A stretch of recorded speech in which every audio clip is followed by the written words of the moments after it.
요즘 의료계에는 이상한 일들이 벌어지고 있습니다. 환자를 치료해주는 게 의사 본연의 역할인데 많은 의사들이 이른바 돈 되는 진료에 몰리면서 환자 치료보다는 성형이나 미용 시술에 열을 올리고 있습니다. 그러다 보니 정작 병이 들거나 다친 환자들을 돌봐줄 의사는 점점 줄어들고 있는데요. 오늘 뉴스플러스 돈벌이에 물든 의료계 실태를 사회부 기자들이 취재했습니다. 이곳은 서울 강남의 대형 성형외과 의원입니다.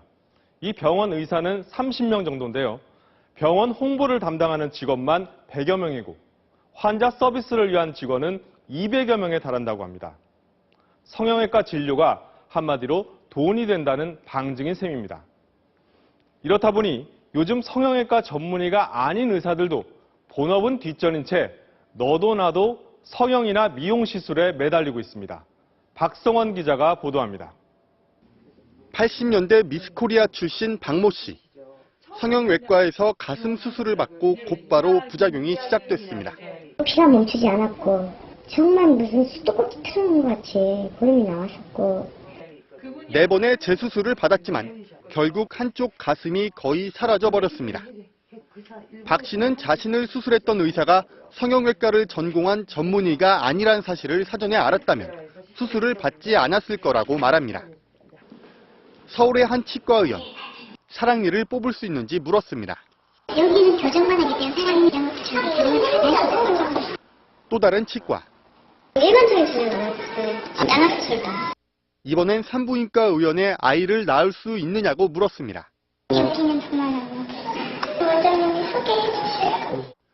분만 대신 이곳에선 보톡스와 반영구화장, 모발 이식 등을 하고 있습니다. 인근의 성형외과 의원. 흉터를 없애는 수술을 받고 싶다고 하자 거절합니다. 저희 뭐 깎고 작게 만들고 싶어 하는 거고. 이들 병원의 공통점은 건강보험이 적용되지 않는 비급여 항목에 집중한다는 겁니다. 그러니까 저는 그게 의료가 이상한 방향으로 자꾸 간다고 생각하는 건데 정통이 아니라 뭐 비정통적인 방법들을 자꾸 만들어내서 비급여 항목을 만들어낸다는 거죠. 이렇다 보니 돈이 되는 진료에는 전공을 불문하고 뛰어들고 있습니다. 산부인과 전문의가 가슴 성형 수술을 하는 건 보통이고 저희는 가슴을 굉장히 많이 하고 계시기 때문에 그런 부분은 걱정 안 하셔도 돼요. 정신과 전문의가 지방 흡입 시술을 하기도 합니다. 신경만 줄 거세요. 흡입만 전문으로 계속 쭉 하셨어요. 다른 건 몰라도 이런 것 쪽으로 저희가 자부심 느끼면서 일하는. MBC 뉴스 박성원입니다. 그렇다면 건강보험이 적용되는 급여 항목과 보험이 적용 안 되는 비급여 항목 간에 얼마나 차이가 나길래 이런 현상이 벌어지는 걸까요? 예를 들어 치과의 경우 보험 적용이 안 되는 임플란트는 한 개에 150만 원에서 200만 원까지 받을 수 있지만 사랑니를 뽑을 경우엔 보험이 적용돼 받는 돈이 3만 원에서 5만 원에 불과합니다. 그런데 이렇게 의사들이 비급여 항목으로 계속 몰리면 국민들은 정작 꼭 필요한 의료 서비스를 받기 어려워질 거란 우려가 나옵니다. 서혜연 기자가 취재했습니다.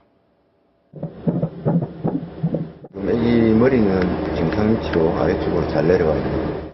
평범한 진료실 같아 보이지만 버스를 개조해 만든 이동식 산부인과입니다.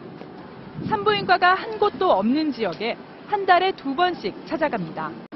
만약에 출산이 막 임박해서 119에 실려가면서 아기 낳고 이런 엄마도 있다고 하더라고요. 이렇게 응급처치를 해줄 수 있는 선생님이라도 좀 있으면. 의사의 수급 상황이 가장 심각한 건 산부인과입니다. 지방의 산부인과 병원은 재정난으로 잇따라 문을 닫고 있고 대도시에서는 임산부 진료보다는 성형이나 미용 시술에 치중하고 있습니다. 병원을 유지하기 위해서는 다른 진료 분야에 대해서 관심을 가지지 않을 수가 없습니다. 주로 환자를 많이 볼 수 있는 비만이나 피부 진료에 대해서 자꾸 공부를 하고 있거든요. 급여 과목과 비급여 과목 간의 양극화 현상은 갈수록 심화되고 있습니다. 지난해 레지던트, 즉 전공의 모집 현황입니다. 인기 과목인 피부과와 성형외과는 지원자가 정원을 훨씬 초과한 반면 산부인과와 흉부외과, 외과 등은 정원조차 채우지 못했습니다. 잘못하면 바꿀모요. 그래서 흉부외과 전문의들이 성형외과나 또는 또 다른 미용 쪽으로 빠지고 의료계 일각에서는 지금 같은 추세라면 수술할 의사가 없어 외국에서 의사를 수입해야 할 날이 머지 않았다는 얘기가 나오고 있습니다. MBC 뉴스 서혜연입니다. 그렇다면 해법은 뭘까요?